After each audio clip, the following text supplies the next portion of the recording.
Through करने के लिए डीप रिट्रीट में था, इसलिए मुझे जामा एम्पायर का किसी भी सिचुएशन का पता नहीं है। आखिर कौन सी मुसीबत एम्पायर पर आई हुई है जिस पर यंगचिंग कहता है कि मुझे यकीन ही नहीं हो रहा। लीडर साओयन आप पूरे 1 साल से रिट्रीट में थे और पूरे इन 1 सालों में जामा एम्पायर का हालात बहुत ज्यादा खराब हो चुका है। जिसके बाद साओयन यंगचिंग से पूछता है ये जो लोग थे जो कि सभी के सभी पॉइजनस मास्टर थे और इतने सारे पॉइजनस मास्टर जामा एम्पायर में कैसे एक साथ अपेयर हो गए हैं। जिस पर यंगचिंग कहता है कि ये सभी के सभी पॉइजनस मास्टर चुयुन एम्पायर से थे। लीडर साओयन जब आप पहली बार ब्लड बैटल मिशनरी को आपने ही क्लैन से बचाया था और इन सभी से बचाने के बाद आप भी डिसअपेयर हो गए थे और तभी कुछ दिनों के बाद जामा एम्पायर की बॉर्डर और चुयुन एम्पायर की बॉर्डर पर फाइट स्टार्ट हो गई थी और इस फाइट में दोनों एम्पायर के लोग एक दूसरे से कभी जीत जाती थी तो कभी हार जाती थी। और फिर एक दिन बहुत सारे पॉइजनस मास्टर बॉर्डर पर अपेयर हो गए थे और ये सभी को देख करके जामा एम्पायर की आर्मी को बॉर्डर पर से पीछे हटना पड़ा। मगर फिर जामा एम्पायर की इंपीरियल फैमिली एक बात से बहुत ज्यादा गुस्से में आ गई थी कि चुयुन एम्पायर की एक बहुत ही बड़ा फैक्शन जिसका नाम पॉइजन सेट है तो वो जामा एम्पायर के खिलाफ चुयुन एम्पायर के साथ ने वार में पार्टिसिपेट करने जा रही थी। और फिर ये नाम सुनकर के साओयन भी कहता है आखिर ये सेट कहाँ से चुयुन एम्पायर में अपेयर हो गया है। जिस पर यंगचिंग बताता है कि ये पॉइजन सेट नाम की फैक्शन हाल ही में चुयुन एम्पायर में बनी थी और इस फैक्शन ने पूरे 5 सालों में सभी की छोटी बड़ी फैक्शन को चुयुन एम्पायर से पूरी तरीके से खत्म कर दिया और अभी के लिए पॉइजन सेट चुयुन एम्पायर की ओवरलॉर्ड फैक्शन बनी पड़ी है। और मेरे सुनने में तो ये भी आया है चुयुन एम्पायर की जो की रॉयल फैमिली है वो भी पॉइजन सेट के कंट्रोल में है और लोग वहाँ की रॉयल फैमिली को छोड़कर अपनी बातें पॉइजन सेट की लीडर से करते हैं। जिस पर साओयन पूछता है कि पॉइजन सेट की लीडर की एक्चुअल में स्ट्रेंथ क्या है और वो कितना ज्यादा पावरफुल है। जिस पर यंगचिंग साओयन से बताता है कि पॉइजन सेट की लीडर दोजोन लेवल का एंसेस्टर है और फिर वो साओयन को बताता है कि जब के वक्त पॉइजन सेट में इस वार में पार्टिसिपेट किया था तब के वक्त यंग अलायंस जामा एम्पायर में स्ट्रॉन्गेस्ट फैक्शन होने के नाते उस पॉइजन सेट के साथ फाइट में कूद पड़े थे। और 6 महीने पहले जबकि वक्त दोनों बड़ी फैक्शन के दौरान वार स्टार्ट हुई थी तो वो पॉइजन सेट का मिस्टीरियस सेट लीडर तो उस फाइट के दौरान अपेयर हुआ था जो कि वो दोजोन लेवल का एंसेस्टर था। तो उसको रोकने के लिए हमारे यांगमेंग से आइस एम्परर और इंपीरियल फैमिली की जिया जिंगेटियर और उनके मैजिकल बीस्ट जो कि तीनों के तीनों दो हुआंग लेवल की प्रैक्टिशनर थे तो वो तीनों पॉइजन सेट की लीडर से हार गए थे। और ये सब कुछ सुनकर के साओयन बहुत ही ज्यादा हैरान था और ये पॉइजन सेट का लीडर तो वाकई में बहुत ही ज्यादा स्ट्रॉन्ग है जो कि आइस एम्परर जिया जिंगेटियन और वो मैजिकल बीस्ट तीनों को एक साथ हरा दिया। और जिस पर साओयन यंगचेंग को और भी चीजें बताने को कहता है और जब आइस एम्परर जिया जिंगेटियन और वो मैजिकल बीस्ट तीनों उस दोजोन एंसेस्टर से हार गए थे तो उन तीनों के लाइफ खतरे में आ गए थे। लेकिन तभी यहाँ पर स्नेक ट्रैप की क्वीन मेदुसा अपेयर हो गई थी जो कि वहाँ पर आकर वो तीनों को पॉइजन सेट की लीडर से बचा लेती है। और फिर क्वीन मेदुसा और उस पॉइजन सेट की लीडर के साथ बहुत ही खतरनाक लेवल की फाइट स्टार्ट हो गई थी जो कि उस फाइट का कोई भी नतीजा नहीं निकला था जिसकी वजह से पॉइजन सेट का लीडर फाइट छोड़कर चली गई थी या फिर चला गया था। तब कहीं जाकर के यंग अलायंस की लोगों की जान बच पाई थी और फिर क्वीन मेदुसा की हेल्प से उसके बाद यंग अलायंस अपनी पैरों पर खड़ा हो पाया था। और फिर ये स्नेक पीपुल रेड से हाथ मिलाने के बाद यंग अलायंस पॉइजन सेट को अभी तक टक्कर दे पा रहा है। जिस पर साओयन बहुत ही ज्यादा हैरान होकर पूछता है वाकई में क्या स्नेक पीपुल रेस ने हमारी हेल्प की, क्योंकि चाहे क्वीन मेदुसा स्नेक ट्राइब की क्वीन ही क्यों ना हो मगर स्नेक ट्राइब के लोग ह्यूमन से बहुत ही ज्यादा नफरत करते थे। और फिर साओयन कहता है ऐसा तो नहीं, उनके साथ कुछ ऐसा हुआ है जिस पर स्नेक ट्राइब के लोग जामा एम्पायर को हेल्प करने पर मजबूर हो गया हो। जिस पर यंगचेंग बताता है कि हाँ ऐसा ही है, दरअसल चुयुन एम्पायर ने सबसे पहले स्नेक पीपुल रेज और उनके ट्राइब पर हमला किया था और इसके वजह से स्नेक पीपुल रेज के बहुत सारे लोग मारे गए थे। अगर क्वीन मेदुसा अपनी ट्राइब में सही टाइम पर अपेयर ना हुई होती तो अभी तक स्नेक पीपुल रेज का खात्मा हो चुका होता। जिस पर साओयन फौरन कहता है तो अच्छा, क्वीन मेदुसा जिस प्रॉब्लम की वजह से उस वैली से गई थी जो कि ये था। जिसके बाद यंगचेंग बताता है कि फिर जामा एम्पायर में एक मीटिंग हुई थी जिसमें सभी की लोग और क्वीन मेदुसा भी थी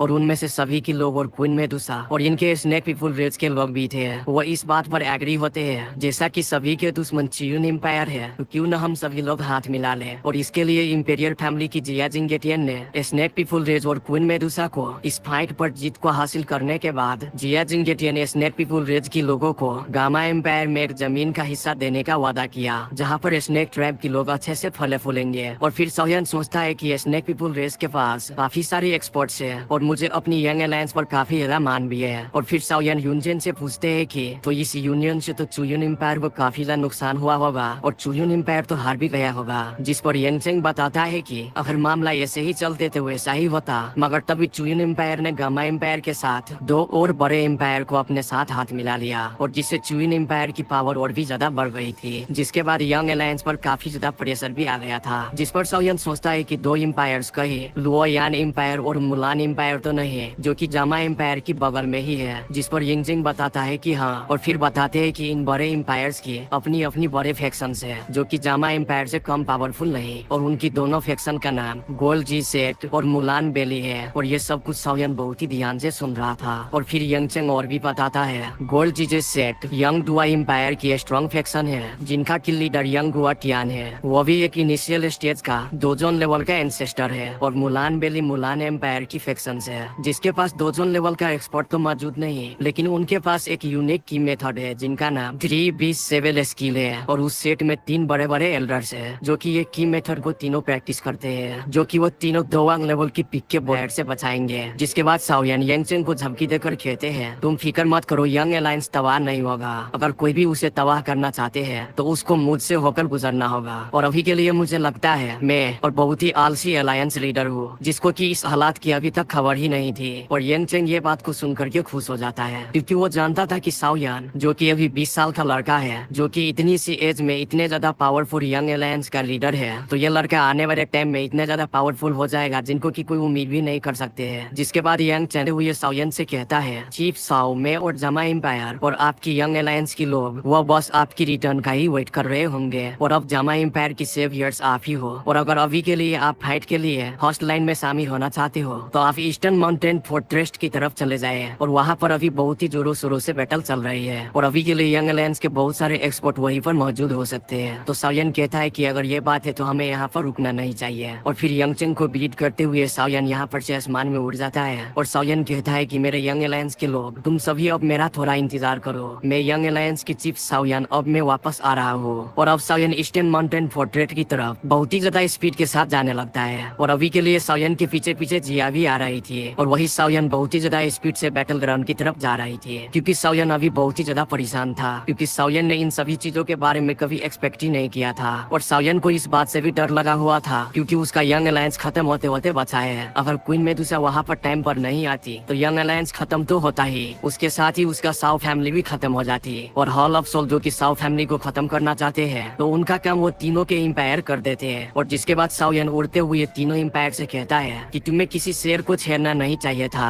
अगर तुम शेर की किसी कमजोर जगह को छेड़ोगे तो तुम मारे जाओगे। और मेरी रिवर्स स्किल साओ फैमिली है, अगर कोई भी मेरे फैमिली को छेड़ेगा तो उसे 100 गुना ज्यादा गिनकर बदला लूंगा। और साओयन को इतने ज्यादा गुस्सा देख करके जिया भी कुछ नहीं बोलता है। लेकिन तभी अचानक साओयन एक जगह पर 3 लोगों की ओरा को फील करता है, और इनमें से 2 लोग जिनका ओरा साओयन को शो हुआ था, जो कि वो दोनों ही तीसरे पर्सन के पीछे पड़े हुए थे। और फिर साओयन यहाँ पर रुककर अपने स्ट्रेचुअल स्ट्रेंथ को यूज करके इन तीनों की एक्सपर्ट को देखते हैं, जिनमें से एक स्नेक ट्राइब की एक्सपर्ट थी, जो कि दोवांग क्लास की वॉरियर थी। और उनके पीछे जो 2 दोवांग क्लास की वॉरियर थे, जो कि वो दोनों ही दुश्मन ट्राइब की एक्सपर्ट्स थे। और फिर साओयन ये देख करके हैरान था, वो स्नेक गर्ल, जिनको कि साओयन बहुत ही अच्छी तरीके से जानता था, जिन्होंने साओयन को एक बार बहुत ही ज्यादा धोया था। और फिर यूनियन ने आकर के साओयन को उससे बचाया था। और जैसा कि ये स्नेक पीपुल के लोग जामा एम्पायर के दोस्त थे, और ये लड़की क्वीन मेडुसा की सब कोऑर्डिनेट थी, तो साओयन को उससे उसको बचाना ही था। और फिर साओयन उसको बचाने के लिए उसके तरफ बहुत ही तेजी से जाने लगता है। और इधर ये स्नेक गर्ल, जिनका की नाम यूमी था, जो कि बहुत ही ज्यादा सीरियसली इंजर्ड थी। और थोड़ी ही दूरी पर उनके सामने वो दोनों एक्सपर्ट्स थे,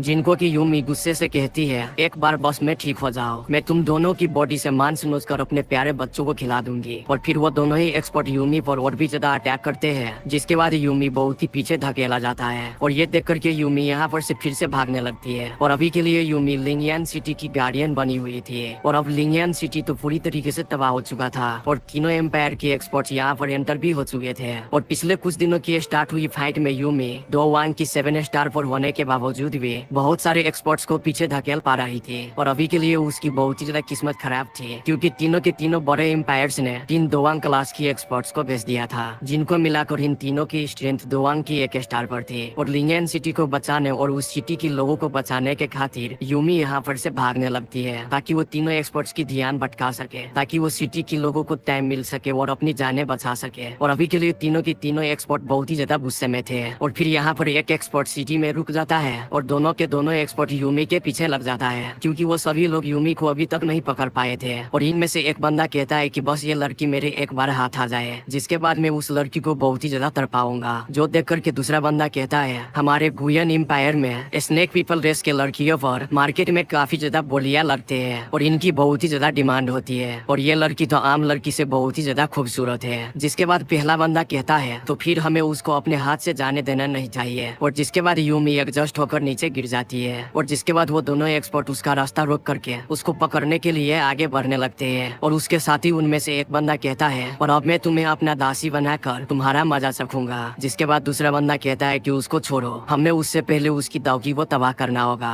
जिसके साथ ही वो दोनों मिलकर यूमी पर अटैक करने लगता है, लेकिन फिर यूमी अपनी आखिरी दावकी को यूज करके अपने आप को उस अटैक से बचा लेती है। लेकिन अभी के लिए वो पूरी तरीके से एडजस्ट हो चुकी थी और यूमी के मुंह में एक जहर था जिसको लेने से उन दोनों की कुत्तों से कम मरने से पहले इमिल्यूट होने से बच ही जाएगी। लेकिन तभी आसमान में बादलों की गरजने की आवाज आती है और फिर यूमी के सामने अचानक से एक ब्लैक फिगर अपेयर हो जाती है और यूमी से पूछता है कि क्या तुम ठीक हो। और ये ब्लैक फिगर को देख करके ये दोनों की एक्सपर्ट पीछे हट जाता है और यूमी साओयन को देखने के बाद यूमी को लगता है कि साओयन से वो पहले भी मिल चुका है और फिर यूमी गिरते पड़ते साओयन से पूछता है कि क्या तुम जामा एम्पायर से हो, और जिस पर साओयन कहता है कि हाँ मैं जामा एम्पायर से ही हूँ। और जब यूमी को पता चलता है कि वो जामा एम्पायर से है तो यूमी एक सुख का सांस लेती है। जिसके बाद साओयन यूमी को अपने स्टोरेज रिंग से एक कोच मेडिसिनल पिल देता है ताकि यूमी अपने इंजरी से रिकवर हो सके। जिसके बाद यूमी इस पिल्स को खाने के बाद साओयन को थैंक्स कहता है और फिर वो साओयन को बताती है कि मैं यूमी हूँ और मैं स्नेक पीपुल रेस्क्यू ट्राइब से हूँ। और जिसके बाद साओयन वो दो बंदों की तरफ देखता है जिस पर यूमी साओयन को बताती है आपको केयरफुल होना चाहिए क्योंकि वो दोनों दोवांग लेवल की जीजेस सेट की एक्सपर्ट है। जिस पर साओयन कहता है कि अच्छा ये गोल्ड जीजेस सेट की एक्सपर्ट है। जिसके बाद वो दोनों बंदे साओयन को ब्रीड करते हुए कहता है फ्रेंड तुम जो कोई भी हो बस तुम इस मामले से दूर रहो वरना तुम्हें यहीं पर मरना होगा। और इन सालों को पता ही नहीं है कि ये किससे बात कर रहा है। वो जिसको मारने की धमकी दे रहा है वो उसका दादा के दादा परदादा है और इन दोनों को पता ही नहीं है कि उसका अब गार भी फटने वाला है। और वो दोनों के दोनों लोग साओयन से डर भी रहे थे क्योंकि साओयन को दो हुआंग की लेवल पर होने की वजह से तो ये दोनों साओयन की स्ट्रेंथ को देख नहीं पा रहे थे। तो ये दोनों को साओयन एक काफी मिस्टीरियस पर्सन लग रहा था। जिसके बाद साओयन उन दोनों की बातों का कोई भी आंसर नहीं करता और बस उनकी बातों पर हंस देते हैं। और साओयन को इस तरह से हंसते हुए देख करके उनमें से एक बंदा जिसका नाम जिन जेन था तो वो लड़का कहता है अच्छा इसका मतलब ये है कि जामा एम्पायर के लोग बहुत ही ज्यादा दयालु है और फिर तुम ब्लेम मत करना कि मैं तुम्हारे साथ अच्छा नहीं किया। और फिर वो लड़का अपने साथी को बोलता है हम दोनों को मिल करके उस लड़के को किल कर देना चाहिए। और आप सभी को मैं एक और बात बता दूं कि इन दोनों बंदे का सामना जामा एम्पायर में से आइस एम्परर जैसे किसी तगड़े एक्सपर्ट से सामना नहीं पड़ा था, इसलिए वो दोनों समझ रहे थे कि जामा एम्पायर की एक्सपर्ट्स इतना ज्यादा पावरफुल नहीं होंगे। और फिर वो दोनों ही बंदे अपनी दावकी को बाहर निकाल लेते हैं और अभी के लिए वो दोनों के आसपास गोल्डन ब्लेड घूम रहे थे। और ये देख करके यूमी साओयन से कहती है कि इनमें से तुम एक को संभालो और दूसरे को मैं संभालता हूँ। लेकिन साओयन उनको पीछे रुकने का बोल देता है और कहते हैं कि इन दोनों को तुम मुझ पर ही छोड़ दो। और ये देख करके यूमी बहुत ही ज्यादा हैरान थी और वो साओयन से कहती है कि तुम्हें अभी स्टाइल मारने की कोई भी जरूरत नहीं है। और अभी यूमी को भी कहा पता था कि ये लड़का आखिर है कौन। अगर साओयन के बारे में उसको पता होता तो वो कुछ बोलता ही नहीं। और तभी दूसरी तरफ से वो दोनों बंदे साओयन और यूमी से कहते हैं आखिर किसे परवाह है कि ये लड़का हवा में ही बातें छोड़ रहा है कि उस लड़के में कुछ खास भी है। और फिर वो दोनों बंदा कहता है कि आज हम फिर से एक और स्ट्रॉन्ग पर्सन की सिर को धड़ से अलग करने वाले हैं और फिर उसका नाम भी हमारी उस लिस्ट के नामों में शामिल हो जाएगा जिसने काफी सारे लोगों के सर धड़ से अलग किए हैं। और इसके साथ ही जिंग जेन अपनी किसी गोल्डन वेपन को बाहर निकाल लेता है और अपने साथी के साथ साओयन के ऊपर अटैक करने के लिए आगे बढ़ते हैं। और ये देख करके यूमी साओयन को वार्न करती है ये वेपन बहुत ही ज्यादा ट्रिकी है, तुम्हें इससे केयरफुल रहना होगा। मगर साओयन इस पर कुछ भी नहीं बोलता। और ये सुनकर के जिंग जेन कहता है कि ये लड़की लगता है कि तुम हमारे सीक्रेट वेपन का काफी ज्यादा नॉलेज है, मगर अफसोस तुम दोनों फिर भी आज मरने वाले हो। और उसके साथ ही वो दोनों बंदा एक आगे से और एक पीछे से साओयन और यूमी पर एक साथ अटैक कर देते हैं। और ये देख करके साओयन स्माइल करके सोचता है अगर मेरे सामने दो हुआंग लेवल के दो बंदे भी आ जाए तो उनको भी मैं एक चुटकी में मार दूं, तो फिर ये दो दोवांग क्लास की वॉरियर मेरे सामने क्या चीज है। अब वो दोनों के लोग उससे पहले साओयन और यूमी पर अपने गोल्डन जिजरिंग से अटैक कर पाते तभी साओयन यूमी को पकड़ कर अपने पीछे कर देता है। और फिर साओयन बस इतना बोलता है फायर रिंग एक्सप्लोजन, जिससे वो गोल्डन जीजेस रिंग जो कि साओयन की तरफ आ रही थी तो वो फायर रिंग में कन्वर्ट हो जाती है और फिर वापस जाकर के वो दोनों बंदे से टकरा लाता है जिससे कि वो दोनों कोसों दूर जाकर के गिरता है और वो दोनों के दोनों खून का उल्टियाँ करने लगते हैं। और वो दोनों साओयन की ये अटैक को देख करके बहुत ही ज्यादा हैरान थे क्योंकि साओयन के एक ही अटैक में उन दोनों का गार फट चुका था। और वो दोनों डर के मारे एक ही बात कहते हैं कि दो हुआंग। और इन दोनों को अभी पता चला था ये 20 साल का यंग लड़का इतनी सी उम्र में दो हुआंग लेवल पर पहुंच गया है और इन दोनों के लिए बहुत ही ज्यादा शॉकिंग था। और ये दोनों को अब पूरी तरीके से फट गया था और फिर कुत्तों की तरह यहाँ यहाँ पर से जान बचा करके भागने लगते हैं। और फिर यूमी साओयन से कहता है कि इन कुत्तों को भागने मत देना। और फिर यूमी अगले ही पल में बहुत ही ज्यादा हैरान हो गई थी, क्योंकि यूमी अपनी जुबान से एक शब्द बोला ही था, उससे पहले साओयन यहाँ पर से गायब हो गया था। और फिर यूमी अपने मुंह पर हाथ रख लेती है और कहती है इस लड़के की स्पीड तो हमारी क्वीन मेदुसा की बराबर की है। और अब इधर उतनी ही देर में उसे आसमान से वो दोनों बंदे की लाश नीचे गिरती हुई नजर आती है। और फिर साओयन यहाँ पर अफेयर होकर उन दोनों की लाश को ठुमका मारकर और कहते हैं कि ये दोनों बहुत ही जल्द मर गए। और यूमी इन दोनों की लाश को देखकर हैरान होकर साओयन की तरफ देखती है और वो सोचती है कि यार ये दोनों के दोनों बंदे अलग अलग डायरेक्शन में भागे थे और इस लड़के ने जरा सी भी देरी नहीं की और पलक झपकते ही किल कर दिया। और वो सोचती है कि मुझे ये यंग अलायंस की दो हुआंग लेवल का एक्सपर्ट लग रहा है और मुझे ये यंग अलायंस की किसी भी दो हुआंग एक्सपर्ट से ज्यादा स्ट्रॉन्ग लग रहा है। और ये सब कुछ सोच करके यूमी साओयन से पूछती है मिस्टर क्या आपका मैं नाम जान सकती हूँ। और ये सुन करके साओयन हल्की सी स्माइल करके कहता है कि कमांडर यूमी आप क्या उस हरामी लड़के को भूल गई है जिसने कि कुछ सालों पहले गलती से डेजर्ट में आकर क्वीन मेदुसा को एक डेजर्ट के पूल में नहाते हुए देख लिया था, तो आप मुझे मारने के लिए 100 से ज्यादा किलोमीटर तक पीछा भी किया था। और ये सुन करके यूमी को सब कुछ पूरी तरीके से याद आ गया था और फिर कहती है कि अच्छा ये लड़के तुम हो। जिस पर साओयन कहता है कि कुछ तो तुम्हें याद आया ही होगा। और ये सुन करके यूमी का रंग फीका पड़ जाता है और फिर वो सोचती है कि मैंने कभी सोचा भी नहीं था कि ये स्ट्रॉन्ग पर्सन जिसने अपने हाथों के इशारे से जिसने की दो वांग लेवल के एक्सपर्ट को किल कर दिया, तो मुझे कहाँ पता था कि एक्चुअली में ये लड़का यही निकलेगा जो कि कुछ सालों पहले मुझसे बचकर भागा था और तब के लिए वो केवल दाउसी लेवल पर था और अब तो ये दो हुआंग लेवल पर है। भला ये लड़का चंद सालों में इस लेवल पर कैसे पहुंच गया। और यूमी ये सोचकर डर जाती है कि कुछ सालों पहले साओयन को इसने तकरीबन मार ही दिया था, वो तो वाला यूनियन का जो कि यूमी के हाथों से साओयन को बचा लिया था। और फिर यूमी डरते हुए पीछे हटकर कहती है तो तुम फिर अब क्या करने वाले हो। और अभी के लिए यूमी को लग रहा था साओयन उनसे उन सभी चीजों का बदला लेगा, मगर साओयन हंसते हुए कहता है कि कमांडर यूमी आपको मैं कब का माफ कर चुका हूँ और मैं साओयन सभी के पुराने मैटर को कब के भुला दिए हैं। और अब साओयन के मुंह से साओयन का नाम सुनकर यूमी और भी ज्यादा शॉक्ड हो जाती है, क्योंकि वो पूरे 1 साल से यंग अलायंस के साथ काम कर रही थी और उसको यंग अलायंस की लीडर का नाम भी पता था, लेकिन उसे ये नहीं पता था कि यंग अलायंस का चीफ दिखता कैसा है। लेकिन आज उसने देख ही लिया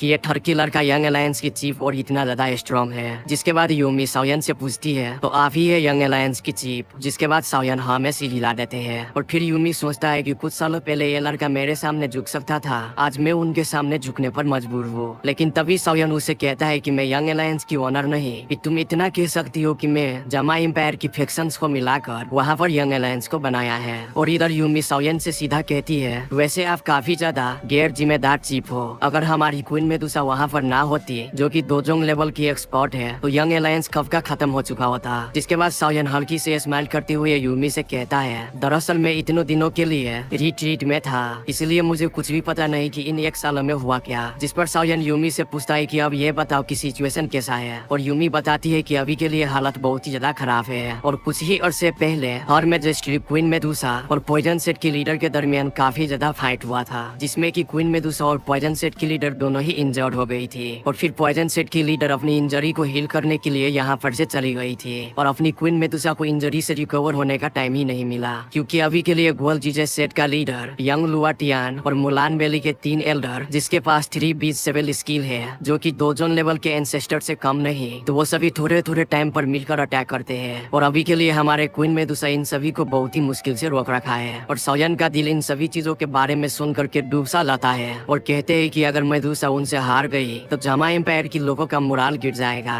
और हो सकते है कि हमारे कुछ एक्सपर्ट भी अपने जान बचाने के लिए यहाँ पर से भाग जाए, तो तब के वक्त हमारा जामा एम्पायर सच में खत्म हो सकता है। और अब यूमी बताती है कि हमारे दुश्मनों के पास 2 हुआंग लेवल के और 2 वांग लेवल के बहुत सारे एक्सपर्ट्स हैं, लेकिन फिर भी हमने उन सभी को बहुत ही मुश्किल से रोका है। मतलब हमारे एक एम्पायर्स ने इन एम्पायर्स को रोक रखा है और इधर हमारे पास सिर्फ एक क्वीन मेदुसा है जो कि एक दोजोन लेवल की एंसेस्टर है, मगर दुश्मनों के पास 3 दोजोन लेवल की एंसेस्टर है। और अभी के लिए क्वीन मेदुसा इन सभी को रोक रखे है। अगर फ्यूचर में क्वीन मेदुसा उन सभी से फाइट में हार गई तो जामा एम्पायर तो डूबेगा ही और साथ ही में हमारी स्नेक ट्रैप की सभी लोगों को गुलाम बना लेंगे और ये गुलामी मौत से भी बदतर हो जाएगी। और अब साउयन भी ये सुनकर कहता है कि 3-2 जोन लेवल की एंसिस्टर जल्दी से ब्लैक माउंटेन फोर्ट्रेस की तरफ ले जाओ जहाँ पर ये सारी बैटल हो रहे हैं। जिसके बाद यूमी साउयन से कहता है ठीक है तो चलो तुम मेरे पीछे आओ। और जिसके बाद साउयन आसमान की तरफ देखते हुए कहता है लिटिल गर्ल जिया क्या तुम नीचे नहीं आओगी। जिसके बाद लिटिल गर्ल जिया उसके सामने में अपेयर हो जाती है और फिर यूमी उस छोटी लड़की को देखते है जो कि आसमान से नीचे उतर रही थी, जिनके की दाव की विंग भी थे। और फिर हैरान होकर कहती है कि इतनी छोटी लड़की 2 हुआंग लेवल पर। और फिर जिया यूमी की बात को सुनते हैं तो फिर मुंह बनाकर यूमी से कहते हैं कि मैं तुम्हारे इन्फॉर्मेशन के लिए बता दूं कि मैंने कुछ ही दिनों पहले 2 हुआंग लेवल को ब्रेक थ्रू किए हैं, इसलिए तुम मुझे 2 वांग मत कहो। और ये सुनकर के यूमी की तो पूरी तरीके से फ्यूजी उड़ गई थी। और फिर यूमी सोचती है कि मुझे तो डूब मरना चाहिए क्योंकि ये छोटी लड़की इतनी सी एज में 2 वांग लेवल को ब्रेक थ्रू कर लिया है और मैं इतनी प्रैक्टिस करने के बाद भी 2 वांग लेवल की पीक पर हूँ। और जिसके बाद साउयन यूमी से बताता है कि ये लड़की एक्चुअल में एक मैजिकल बीस्ट है और ये इतनी छोटी भी नहीं जितनी की तुम्हें लग रहा है। और तुम जल्दी से मुझे पहले ब्लैक माउंटेन फोर्ट्रेस की तरफ ले। और इसी के साथ ये वीडियो यहीं पर ही ख़त्म हो जाता है। अगर वीडियो अच्छा लगा है तो लाइक सब्सक्राइब करना।